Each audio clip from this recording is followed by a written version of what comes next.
11-бап шарап ичүүнүн тартиби жана ага ылайык жагдай жөнүндө. Уулум, шарап жөнүндө кеп болсо сага ичпе деп да, ичкин деп да айтпайм. Жаштар башка бирөөлөрдүн кеңешин угуп, жаштык кыялынан баш тартышпайт эмеспи? Мага да жаш кезинде көп жолу кеп кеңеш айтышса да эти бара албай койгом. 50 жаштан кийин гана Алла ырайым кылып шараптан ыкарат алдым. Ичпесең о дүйнө бу дүйнө пайда. Улуу жана даңктуу Алла сага ыраазы болот. Адамдардын жемелөөсүнөн кутуласың. Ошондой эле пенделердин ожок жосундарынан, салт адаттарынан, жаман иштерден кутуласың. Жеке чарбачылыгыңда чоң ныпаа табасың. Уулум, сен ушул жүйөлөрдөн улам шарап ичкенге ыктабасаң мага жакмак. Бирок сен жассың жана жора жолдошторуң сени шарап ичирбей койбойт. Ошон үчүн айтылганда, жаман жолдоштон көрө жалгыз болгон артык. Эгерде шарап иччү болсоң, мен билем, сенин жүрөгүң аны каалабайт жана сен өз кылганың үчүн убайым чегесиң. Кандай болгондо да непадам шарап иччү болсоң, сен кантип ичкенди билүүң керек. Анткени ичкендин эбин билбесең, ал уу, а эбин билсең дары. Ырас эле ар кандай тамак ашты жана ичимдикти иретсиз жана каадасыз ичкен пайдасыз. Айтылган эмеспи? Дары көп болуп, ашып кетсе өз ченин ууга айлантат. Сен андыктан тамак жеп бүтөөр замат шарапка кирбе.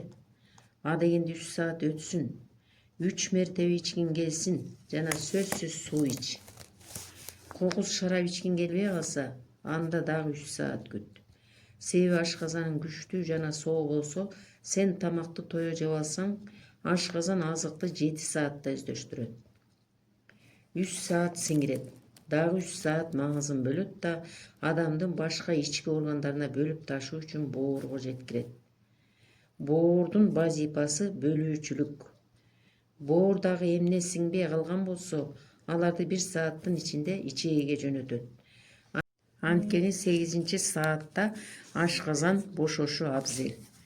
Ал бошоп тазаланбаса, ашказан эмес, ириген ашкабак болот.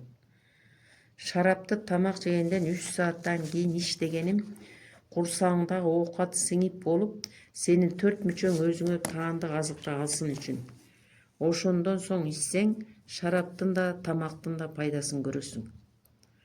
Шарапты ичкенде акыркы намазга карай башта. Анын аягында караңгы түшкөндөй болсун. Адамдар сенин мас экениңди көрүшпөсүн. Мас кейпиңде бир жайдан экинчи жайга жылба. Бул убагың мактоого татыбайт. Шарап ичкени талааны жана бакты көздөй аттанба. Эгер аттанып барсаң да мас болгончо ичпе. Үйүңө кайтып келгин да тойгончо ич. Себеби үйдүн далдасында шарап ичүү мүмкүн. Ачык асман астында жок. Үйдүн далдасы сени бөтөн көздөн дарактарга караганда бир кыйла жакшы жашырат. Адам өз үйүндө падыша жана үйдө өзүн падышалыкта жүргөндөй сезет. Ал эми талаада жүргөн адам бөтөн жердеги мусаапыр сыңары.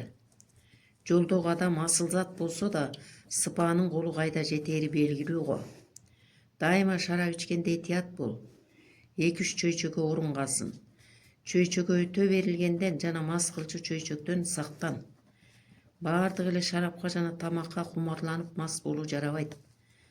Тамактын сиңбей калуусу акыркы ууртамдан болгондой эле мас болуу акыркы чөйчөктөн. Ал үчүн ичкениң чектен ашып, кооптуу болуп кетпеси үчүн шарапты ууртап да, чөйчөктөп да аз ич. Дайыма мас болбогонго аракет кыл. Себеби шарап ичкендин жемиши 2 түрдүү болот. Же оору, же алаңгазарлык. Мастыктын мөмөсү мындай болсо, анын туткуну болуп зарылбы? Мен билем, бул сөздөрдүн негизинде сен шараптан баш тартпайсың жана эч кимдин сөзүн укпайсың. Ошон үчүн ыгы келсе, дайыма ичкенге көнбө. Жазатайып үрүл баралда шарап иччү болсоң, сейрек ич. Анткени акыл эстүү адамдар таң эртелеп шарап ичкенди дегеле жактырышкан эмес. Эртең мененки ичип чардоонун биринчи жамандыгы сенин сааркы намазың каза болот. Анан да кечээки ичкениң мээңден таркабай жатып бүгүнкү ичкениңдин илеби ага кошулат да анын жыйынтыгы көңүл чөгүү гана болушу мүмкүн. Себеби эки кесепет алып келчү дарттын зыяны бир кусурду алып келчү чыгымдан зор. Анын айынан эл уктаганда сен сергип жүрөсүң да эл ойгонгондо аргасынан укташың керек болот. Сен эгер күн бою уктасаң албетте түнү бою уктабайсың да. Анткени келерки күнү тулку денең оор тартып шараптын жана уйкусуздуктун кесепетинен кесел болосуң. Эртең мененки ичип чардоодон кийин сени өкүндүрчү мушташ же жосунсуз жоруктар, тиңдетирчү керексиз чыгымдар болбой койбойт. Сен эгер шарапка сук болсоң, жумага караган түнү ичкенди адатка айлантпа.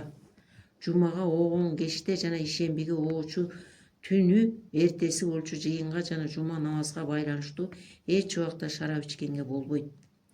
Эгер сен бейшемби күнү түнүндө ичсең, апта бою болчу масчылыгыңды адамдардын жүрөгүнө жагымдуу кыласың жана карапайым адамдар артыңдан сага айтчу сөзүн укпай чарбаңда киреше болот.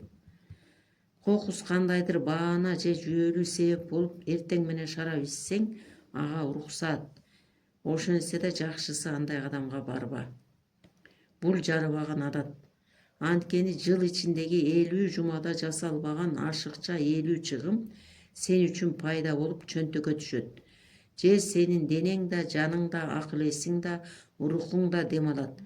Же бир жумада сенин мээң жана сенин тарамыштарың шарап буусунан арып чарчайт.